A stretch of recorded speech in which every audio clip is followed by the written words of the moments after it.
بسم اللہ الرحمن الرحیم۔ السلام علیکم ناظرین، میں ہوں جیم جمالی اور آپ دیکھ رہے ہیں ڈیجیٹل کے سب سے بڑے چینل نیوز پاکستان کا پروگرام اے ٹو زی۔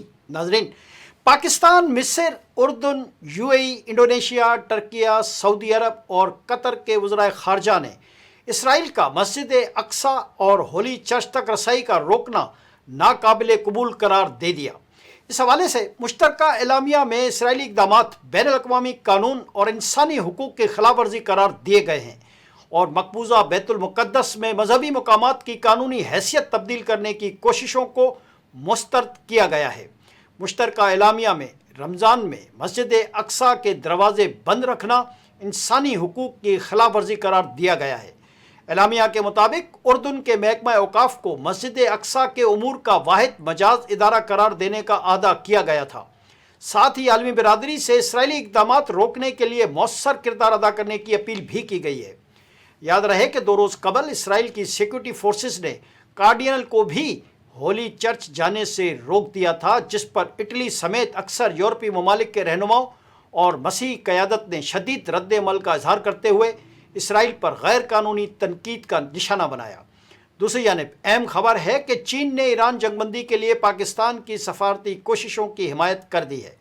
چینی وزارت خارجہ کی ترجمان نے کہا ہے کہ جنگ بندی کے لیے چین پاکستان کی ثالثی کی کوششوں کو سراہتا ہے اور ان کی حمایت کرتا ہے۔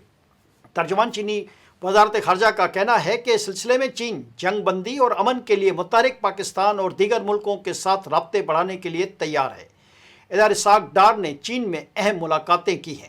وزارت خارجہ کے ترجمان کے مطابق پاکستان اور چین کے درمیان ہر طرح کے حالات میں اسٹریٹجک تعاون پر مبنی شراکت داری قائم ہے، جس میں علاقائی اور عالمی امور پر قریبی رابطہ اور باقاعدہ مشاورت شامل ہے۔ وزارت خارجہ کے ترجمان کے مطابق اسی تناظر میں یہ دورہ دونوں ممالک کو علاقائی صورتحال، 2 طرفہ تعلقات اور باہمی دلچسپی کے عالمی امور پر تفصیلی تبادلہ خیال کا موقع فراہم کرے گا۔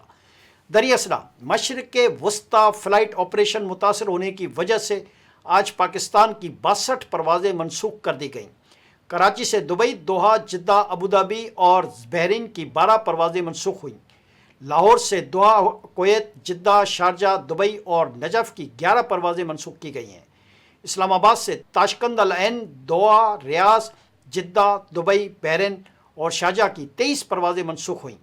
کراچی سے لاہور کی 2، اسلام آباد، اسکردو و گلگت کی 6 پروازیں منسوخ کی گئی ہیں۔ مشرق وسطیٰ کی صورتحال کی وجہ سے خطے کی فضائی انڈسٹری شدید مشکلات سے دوچار ہے اور اب تک انڈسٹری کو اربوں ڈالر کا نقصان ہو چکا ہے، جبکہ دوسری طرف کرایوں میں بھی غیر معمولی اضافہ ہوا ہے۔ ادھر ایران نے دعویٰ کیا ہے کہ امریکہ کی جانب سے مشہد انٹرنیشنل ایئرپورٹ پر کیے گئے فضائی حملے میں ایک سویلین طیارے کو نشانہ بنایا گیا، جو بھارت کے لیے انسانی امدادی مشن کا حصہ تھا۔ ایرانی ذرائع کے مطابق نجی ایئر لائن ماہان ایئر کا طیارہ مشہد ایئرپورٹ پر موجود تھا جب اسے مبینہ امریکی حملے میں نقصان پہنچا۔ طیارہ آئندہ چند روز میں نئی دہلی کے لیے روانہ ہونا تھا، جہاں سے ادویات اور طبی سامان ایران منتقل کیا جانا تھا۔ رپورٹس کے مطابق یہ پرواز ایران اور بھارت کے درمیان جاری انسانی امدادی تعاون کا حصہ تھی، جس کے تحت حالیہ ہفتوں میں بھارت کی جانب سے طبی امداد ایران بھجوائی گئی تھی۔ واقعے پر رد عمل دیتے ہوئے ایران کی سول ایویشن آرگنائزیشن نے اس حملے کو جنگی جرم قرار دیا ہے۔ ادارے کے مطابق طیارہ ادویات اور طبی آلات لے جانے کے مشن پر تھا اور کسی بھی سویلین طیارے کو نشانہ بنانا بین الاقوامی قوانین کی کھلی خلاف ورزی ہے۔ جی ناظرین، دوسری طرف ایران نے وسطی اسرائیل پر میزائلوں سے حملہ کر دیا۔ عرب میڈیا کے مطابق میزائل کے ملبے گرنے سے متعدد گاڑیوں کو بھی نقصان پہنچا ہے اور آگ لگ گئی ہے۔ ایمبولینس سروس کے مطابق تباہ شدہ میزائل کا ملبہ تل ابیب کے قریبی ٹاؤن پر گرا، جس میں 4 افراد زخمی ہوئے۔ ایرانی فوج کا کہنا ہے کہ فضائی دفاعی نظام نے اصفہان کے قریب MQ-9 ریپر ڈرون مار گرایا ہے۔ عرب میڈیا کا کہنا ہے کہ MQ-9 ریپر ڈرون نگرانی اور حملوں کے لیے استعمال ہوتا ہے، جس کی مالیت تقریباً $30 ملین بتائی جاتی ہے۔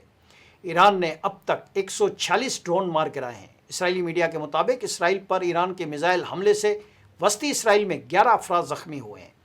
اسرائیلی میڈیا کا کہنا ہے کہ گوشدان کے علاقے میں 6 اور بنی براق میں 3 افراد زخمی ہوئے ہیں۔ متاثرہ علاقوں میں سرچ اینڈ ریسکیو آپریشن جاری ہے۔ جی ناظرین، ادھر امریکی وزیر خارجہ مارکو روبیو نے کہا ہے کہ امریکی صدر ڈونلڈ ٹرمپ اب بھی سفارتی حل کو ترجیح دیتے ہیں۔ ایران کے ساتھ جاری جنگ کے خاتمے کے بعد آبنائے ہرمز کسی نہ کسی طریقے سے دوبارہ کھول دی جائے گی۔ الجزیرہ کو دیے گئے خصوصی انٹرویو میں مارکو روبیو نے بتایا کہ امریکہ اور ایران کے درمیان بالواسطہ رابطے اور پیغامات کا تبادلہ جاری ہے، تاہم ایران نے مذاکرات کی خبروں کی تردید کر دی ہے۔ پاکستان نے بھی اعلان کیا ہے کہ وہ آئندہ دنوں میں براہ راست مذاکرات کی میزبانی کرے گا تاکہ جنگ کا مستقل حل نکالا جا سکے۔ واضح رہے کہ امریکہ اسرائیل کی ایران کے خلاف جاری جنگ 28 فروری کو شروع ہوئی تھی، جس کے بعد خطے میں آبنائے ہرمز کی بندش کے باعث کشیدگی اور عالمی تیل منڈیوں میں شدید بے چینی پیدا ہوئی۔ مارکو روبیو نے اپنے انٹرویو میں کہا کہ امریکہ چاہتا ہے کہ ایران اپنا جوہری پروگرام ختم کر دے، میزائل اور ڈرون پروگرام محدود کرے اور خطے میں مسلح گروہوں کی حمایت بند کرے۔ ان کا کہنا ہے کہ امریکہ کا موقف ہے کہ ایران جوہری ہتھیار حاصل کرنا چاہتا ہے، جبکہ تہران مسلسل کہتا رہا ہے کہ اس کا پروگرام صرف پرامن مقاصد کے لیے ہے۔ امریکی میڈیا کے مطابق واشنگٹن ایران میں افزودہ یورینیم قبضے میں لینے کے لیے اسپیشل فورسز آپریشن پر غور کر رہا ہے، تاہم وائٹ ہاؤس نے کہا ہے کہ اس سے متعلق ابھی کوئی حتمی فیصلہ نہیں ہوا۔ مارکو روبیو نے اشارہ دیا ہے کہ امریکہ ایران میں ایسی قیادت دیکھنا چاہتا ہے جو مختلف پالیسی اختیار کرے۔ انہوں نے کہا کہ سپریم لیڈر آیت اللہ خامنئی کے بعد اقتدار کی صورتحال واضح نہیں اور فیصلہ سازی کے نظام پر بھی غیر یقینی موجود ہے۔ امریکی وزیر خارجہ نے مزید کہا کہ ایران کی میزائل اور ڈرون صلاحیت ختم کرنا خطے کے استحکام کے لیے ضروری ہے، کیونکہ یہ ہتھیار سعودی عرب، متحدہ عرب امارات، قطر، کویت اور بحرین کو نشانہ بنانے کے لیے استعمال ہو سکتے ہیں۔ یہاں انہوں نے اسرائیل کا نام لینے سے گریز کیا، حالانکہ اصل مسئلہ ہی اسرائیل کا ہے، جیسا کہ پوری دنیا کے عوام جانتے ہیں۔ آج کے لیے اتنا ہی۔ اگلے پروگرام تک کے لیے اپنے میزبان جی ایم جمالی کو اجازت دیجیے۔ اللہ حافظ۔